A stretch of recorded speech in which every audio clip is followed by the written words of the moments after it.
हरि ओम, नमो नमः।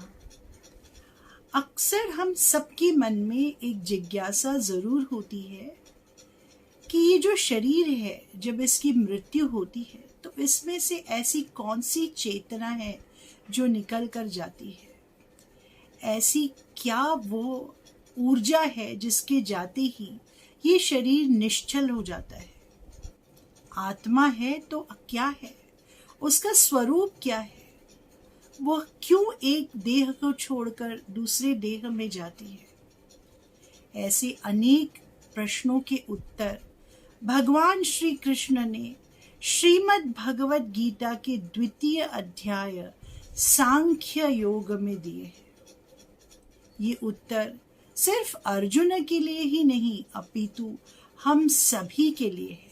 आइए देखते हैं कि भगवान श्री कृष्ण ने श्रीमद् भगवत गीता में आत्मा के बारे में क्या बताया है।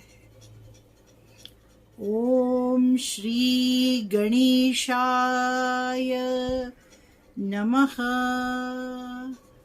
ओम नमो भगवते वासुदेवाय। ओम श्री परमात्मने नमः। अथ 2योऽध्यायः सांख्ययोगः। श्रीभगवानुवाच वासांसि जीर्णानि यथा विहाय नवानि गृह्णाति नरोपराणि तथा शरीराणि विहाय जीर्णानि अन्यानि संयाति नवानि देहि। अर्थात वासांसि जीर्णानि, वासांसि अर्थात वस्त्र या कपड़े, जीर्णानि पुराने होते हैं। जब हमारे वस्त्र पुराने हो जाते हैं तब हम नए वस्त्र धारण करते हैं या नए कपड़े पहन लेते हैं। उसी तरह से जब ये शरीर जीर्ण हो जाता है तथा शरीराणि विहाय जीर्णानि, तब आत्मा अन्यानि संयाति नवानि देहि, तब आत्मा किसी अन्य शरीर को धारण कर लेती है। अर्थात जितनी सहजता से हम वस्त्र बदलते हैं उसी सहजता से आत्मा शरीर बदलती है, एक शरीर से दूसरे शरीर में जाती है। जब एक शरीर पुराना हो जाता है तो उस शरीर को त्याग कर वो नया शरीर या नया देह धारण करती है। यह आत्मा अविनाशी है, वह बदलती नहीं है, परंतु अनेक शरीर बदलते हैं। उसी तरह से जैसे कि आज के इस कलयुग में हम अनेक मोबाइल फोन बदलते हैं, परंतु जो सिम कार्ड है, जो नंबर है, वो वही रहता है, हम उसे बदलते नहीं हैं। जितनी आसानी से हम एक मोबाइल से सिम कार्ड निकालकर दूसरे मोबाइल में डालते हैं, उसी तरह से आत्मा भी एक शरीर से निकलकर दूसरे शरीर में जाती है। यह आत्मा किस शरीर में जाएगी ये उसके कर्म निर्धारित करते हैं। अक्सर हमने सुना है कि लोग कहते हैं कि मनुष्य खाली हाथ आता है और खाली हाथ जाता है, परंतु यह सत्य नहीं है। मनुष्य जब भी आता है अपने कर्मों की गठरी साथ ले आता है और जब भी जाता है तब अपने कर्मों की गठरी बांध कर ले जाता है।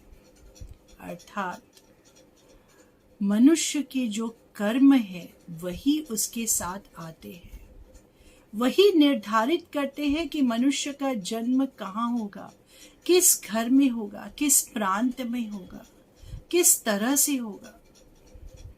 उसी तरह से अपने जीवन काल में मनुष्य जो भी कर्म करता है वह कर्म की गठरी उसके साथ होती है और वो निर्धारित करती है कि अब ये मनुष्य किस योनि में जाएगा, किस जन्म को प्राप्त करेगा। मनुष्य को अपने कर्मों पर इसीलिए सदैव एक बाज की दृष्टि रखनी चाहिए। शरीर पुराना होता है, व्याधिग्रस्त होता है और एक दिन विनाश को प्राप्त होता है, परंतु आत्मा जो है अविनाशी है।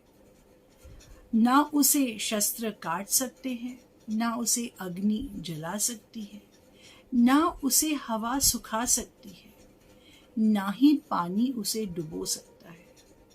और इसी बात को श्रीमद् भगवद गीता के 23वें श्लोक में बताया गया है। वह श्लोक इस प्रकार है, नैनं छिन्दन्ति शस्त्राणि नैनं दहति पावकः न चैनं क्लेदयन्त्यापः न शोषयति मारुतः। अर्थात आत्मा किसी भी प्रकार से मरती नहीं है या मृत्यु को प्राप्त नहीं होती है। वो ऊर्जा का एक स्तोत्र है जो एक शरीर से दूसरे शरीर में जाता है। शरीर बदलता है परंतु आत्मा स्थिर है, अविनाशी है, नित्य है। और हरि ओम, नमो नमः। हरि ओम, नमो नमः।